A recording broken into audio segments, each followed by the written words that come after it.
Praise lord అందరికీ.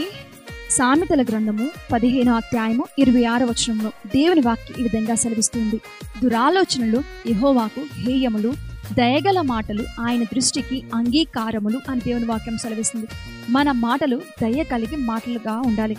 ఇతరులను ధైర్యపరిచే విధంగా, ఇతరులను ఆదరలేని పరిస్థితుల్లో ఓదార్చే విధముగా, ఇతరులను బలపరిచే విధంగా మన మాటలు ఉండాలి. కానీ మన మాటలు ఇతరులను గాయపరిచే విధముగా, ఇతరులను బాధ పెట్టే విధంగా మన మాటలు ఉండకూడదు. మన మాటలు దయగలిగి మాట్లాడితే అవి దేవుని దృష్టికి అంగీకారంగా ఉంటాయి. అవి దేవుని దృష్టికి చాలా మంచిగా ఉంటాయి. కనుక మనం దయగలిగి ఇతరులతో మాట్లాడాలి.